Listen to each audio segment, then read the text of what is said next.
સુરતમાં ગુજરાત રાજ્યના વાહન વ્યવહાર મંત્રી અને ગૃહ રાજ્યમંત્રી હર્ષ સંઘવીએ 100 જેટલી નવી સ્લીપર કોચ અને ડિલક્સ એક્સપ્રેસ બસોનું લોકાર્પણ કર્યું.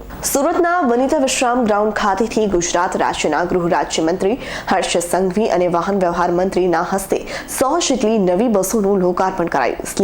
સ્લીપર કોચ ડિલક્સ એક્સપ્રેસ બસોને હર્ષ સંઘવીએ લીલી ઝંડી બતાવી હતી. તો આ સમયે હર્ષ સંઘવી સાથે મંત્રી મુકેશ પટેલ, સુરતના પ્રથમ નાગરિક મેયર દક્ષેશ મામણી તથા ભાજપ શહેર પ્રમુખ સહિતનાઓ હાજર રહ્યા. તો હર્ષ સંઘવીએ કહ્યું કે 13 થી 14 મહિનામાં 1620 જેટલી બસો રાજ્યના નાગરિકોની સુવિધા માટે શરૂ કરાઈ છે.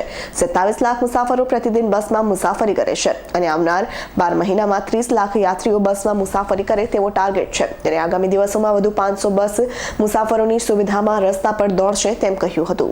એસટી પરિવારને ઉત્સાહિત જોઈને, ખુશી જોઈને, ચહેરા પર સ્મિત જોઈને ખૂબ આનંદ થાય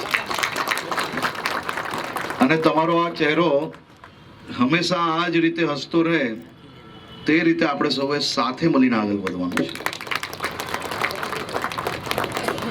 તમારા ચહેરા પર ખુશી હોય એટલે રાજ્યના 27 લાખ નાગરિકો જે દરરોજ તમે જે બસ હાંકો છો, તમે જે બસની દેખભાલ કરો છો, એ બસમાં સવાર સાંજ પ્રવાસ કરીને પોતાના સપના સાકાર કરતા હોય છે. આજે સુરત શહેર ખાતેથી દક્ષિણ ગુજરાતના અને ખાસ કરીને ગુજરાતના નાગરિકો માટે 100 નવી અત્યાધુનિક બસોનું લોકાર્પણ કરવામાં આવી રહ્યું છે.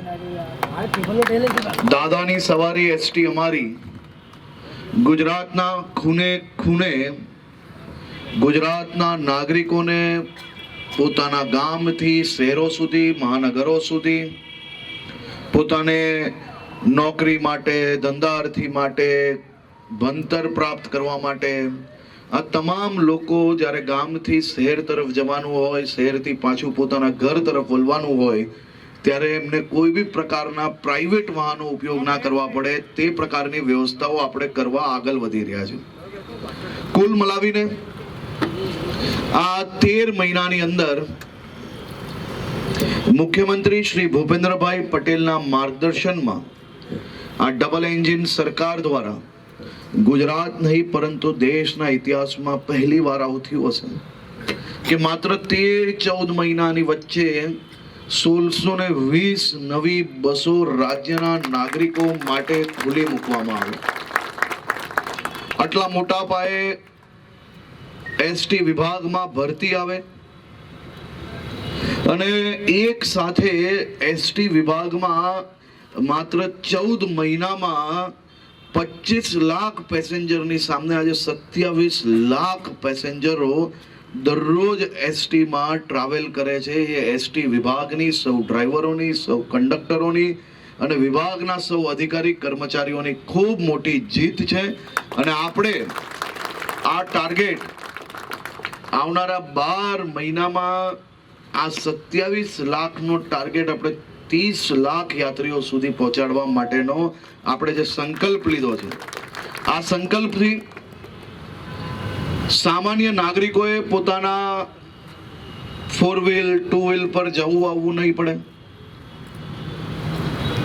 જે સ્કૂટર પર, બાઇક પર ગામથી શહેરો સુધી જવું પડે એ જ નાગરિક તમારી બસમાં બેસીને જ્યારે જશે તો એની આવવા જવાનું સુરક્ષિત યાત્રા થશે અને 2 વ્હીલ પર હાઈવે પર ના જવું અને પોતાને વાહનમાં કારણ વગરનું ઈંધણ ના બાળવું, આ બધા જ વિષયોની અંદર રાજ્યના નાગરિકોને ફાયદો થશે. એટલે આપણે આ સંકલ્પ બધાએ સાથે મળીને આગળ વધારવાનું છે અને આપણો પરિવાર એ 27 લાખ યાત્રીઓની આવનારા વર્ષની અંદર 30 લાખ યાત્રિકોને દરરોજ અવર જવર કરી શકે એ પ્રકારની વ્યવસ્થાઓ તરફ આપણે લોકોએ આગળ વધવાનું છે. હું ફરી એકવાર એસટી પરિવારને ખૂબ ખૂબ અભિનંદન આપું છું. રાજ્યના નાગરિકોને આજે નવી 100 બસો મળવાની છે. 1620 બસ 13 મહિનાની અંદર આપણે ચાલુ કરી છે. બીજી 500 બસ એ આ 15 તારીખ પહેલા આપણે ખુલ્લી મૂકવાના છે. એટલે ગુજરાતને ચારે ખૂણે ભૂપેન્દ્રભાઈ પટેલની એટલે દાદાની આ સવારી એ ખૂણે ખૂણે નવી સવારી મળવાની છે. રાજ્યના નાગરિકોને આનો સીધો લાભ મળશે. આપ સૌ લોકો ફરી એકવાર હું આપને ખૂબ ખૂબ અભિનંદન આપું છું. અને આપણા મંત્રી શ્રી મુકેશભાઈ અહીંયા આવેલા છે, એમના વિસ્તારની ઘણી બધી બસો છે આજે, એટલે મંત્રીશ્રીને ખાસ આમંત્રણ આપેલું હતું. અને આપણે સૌ મળીને આ આપણી એસટીની સવારી સૌથી સુરક્ષિત સવારી કઈ રીતે બને તે દિશામાં બી આપણે લોકોએ આગળ વધવાનું છે. આપ સૌ લોકોને ખૂબ ખૂબ અભિનંદન. પરિચય અને આજે સુરત વનિતા વિશ્રામ ખાતે શું કાર્યક્રમ એસટી દ્વારા કરવામાં આવ્યો? વિભાગીય નિયામક જીએસઆરટીસી સુરત આજરોજ સુરત ખાતેથી 100 નવીન બસોનું માનનીય વાહન વ્યવહાર મંત્રી શ્રી હર્ષસંઘવી સાહેબ દ્વારા લોકાર્પણ કરવામાં આવેલ છે. આ બસો અદ્યતન સુવિધાયુક્ત છે. તેમાં સ્લીપર કોચ છે, 2x2 છે, 3x2 બસીસ છે. તેમાં અદ્યતન સુવિધાઓ છે જે આજથી 27 લાખ જે મુસાફરો મુસાફરી કરી રહ્યા છે તમામ મુસાફરોને લાભ મળશે. સાહેબ, કયા ટાર્ગેટ સાથે એસટી નિગમ કામ કરશે?